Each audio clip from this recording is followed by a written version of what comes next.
আমার মা আমাকে অনেক আদর করে। আমাকে আদরটা করতো না, যে জন্য এখন অনেক আদর করে। উত্তরণ ফুড কর্নার। রাজধানী নতুন বাজারে গেলেই রাস্তার পাশেই এই ফুড কর্নারে চোখে পড়বে থরে থরে সাজানো বার্গার, চিকেন ফ্রাই, চাউমিন, শর্মা সহ লোভনীয় সব খাবার। এই খাবারের দোকানের বেশিরভাগ ক্রেতা বিভিন্ন বিশ্ববিদ্যালয়ের শিক্ষার্থী। এই ব্যবসা পরিচালনা করেন তৃতীয় লিঙ্গের মানুষ শোভা সরকার। একসময় বাড়ি থেকে বিতাড়িত শোভা এখন একজন সফল উদ্যোক্তা। আমি যদি আমার পরিবারের কথা বলি, পরিবার আমাকে শুরু থেকে দেখতে পারে নাই। আমাকে পড়াশোনা বেশি করতে পারি নাই। ক্লাস 5 পর্যন্ত পড়ে আমি ওই সোশ্যাল স্টিগমা শিকার হয়েছি বিভিন্ন জায়গায়। তারপরে আমার নানু বাড়িতে চলে যাই। তৃতীয় লিঙ্গের মানুষ হওয়া সত্ত্বেও অন্য 8-10 জনের মতো নিজের একটা পরিচয় তৈরি করেছেন শোভা সরকার। হয়ে উঠেছেন পাকা রাঁধুনি। দোকানে খাবার তৈরির পর নিজেই ক্রেতাদের পরিবেশন করেন। রেখেছেন 6 জন কর্মী। নিজের আয়ের পথ তৈরি করে অন্যদের সহায়তা করতে পেরে খুশি তিনি। 2002 আমি এসএসসি পাস করেছি। ওখান থেকে পাস করার পর আমি আস্তে আস্তে ব্র্যাক নামের একটা সংগঠন আছে, ওখানে আমি চাকরি নিয়ে আমি তখন রান্না বান্নার কাজই করতাম। আমি রান্নায় খুব পারদর্শী ছিলাম। কিন্তু একটা জিনিস, এখন হয়তো ব্র্যাক হিজড়া জনগোষ্ঠী নিয়ে কাজ করে, কিন্তু সেই সময়টা আমার জেন্ডার আইডেন্টিটির জন্য আমাকে বের করে দিয়েছিল।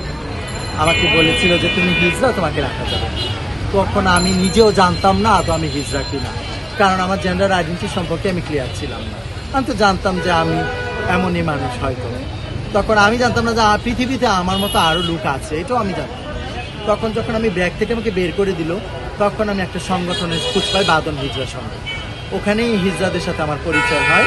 তখন সেখান থেকে আমি তাদের সাথে 1 মাস রাস্তায় যে টাকা তুলে বাচ্চা হলে যে নাচ গান করে তুলে, সেটাতে আমি ছিলাম। 1 মাস পর দেখলাম যে আমার এই জীবনটা ভালো লাগে না।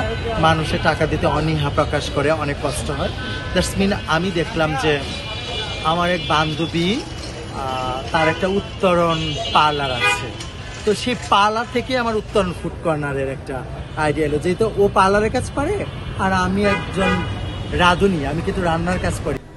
সব বাধা পেরিয়ে সফল হওয়ার গল্প শোনালেন শোভা। তৃতীয় লিঙ্গের মানুষ হওয়ার কারণে বাবা, মা, ভাই, বোন সবাইকে ছাড়তে হয় একসময়। বিতাড়িত হতে হয় পরিবার থেকে। পরিবার, সমাজ কেউই দায়িত্ব নেয়নি তার। ভালো রান্না করা সত্ত্বেও চাকরিচ্যুত হন রান্নার কাজ থেকে। সেই শোভা এখন পরিবারের বড় কর্তা। কিছু কিছু প্রতিষ্ঠান আছে যে তাদের নিতে ইন্টারেস্ট ফিল করছে, বাট তখন নিত না। তখন কিন্তু কেউ নিত না নেওয়ার কারণে আমার তখন অনেক অসহায়তা আমি ফিল করেছি, বা তখন আমার অনেক কান্না করেছি। এই দোকানটা দিয়েছি, আমার ভালো একটা ইনকাম হচ্ছে। তখন আমার বাবা মারা যায়, আজকে 6 বছর হয়। আমার বাবার চিকিৎসা আমি করে দিচ্ছি ঢাকা মেডিকেলতে রেখে। তারপর আমার মা আমার কাছে চলে আসে। কান্নাজড়িত কণ্ঠে শোভা বলেন, আমি উত্তরণ ফুড কর্নার দেওয়ার পর বাবার চিকিৎসা নিজেই করিয়েছি। পরে তিনি মারা যান। এরপর আমার মা আমার কাছে চলে আসেন। আমার ভাই বোন আমার মাকে কেউ দেখে না, কেউ খাবারও দেয় না, কিছু দেয় না। আমার মা এখন আমার কাছে থাকে, আমি আমার মাকে পালি। আমার মা আমাকে অনেক আদর করে। আমাকে আদরটা করতো না, যে জন্য এখন অনেক আদর করে। এখন আমি ইনকাম করি, এখন আমার ভাই বোন আমাকে ফোন দেয় প্রতিদিন, কেমন আছো। এখন আমি টাকা কামাই করি, এখন আমাকে সবাই ফোন দেয়। 2013 সালে নভেম্বরে হিজড়া জনগোষ্ঠীকে তৃতীয় লিঙ্গ হিসেবে স্বীকৃতি দেয় সরকার।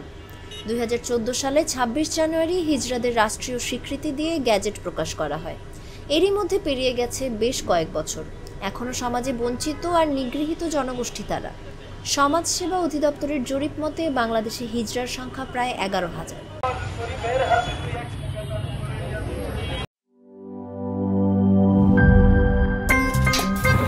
আমার একটা স্মার্ট সিদ্ধান্তে 25% গ্যাসের খরচ কমেছে। ভাবছেন কিভাবে? সাধারণ গ্যাস স্টোভ বদলে আমি এনেছি আরএফএল গ্যাস স্টোভ। এর সাইন্টিফিক নজেল ও ব্রাস বার্নার ক্যাপ সমানভাবে তাপ ছড়িয়ে রান্না করে দ্রুত। তাই গ্যাসও বাঁচায় 25%, টাকাও বাঁচে 25%। আরএফএল গ্যাস স্টোভ, নিরাপদ ও গ্যাস সাশ্রয়ী।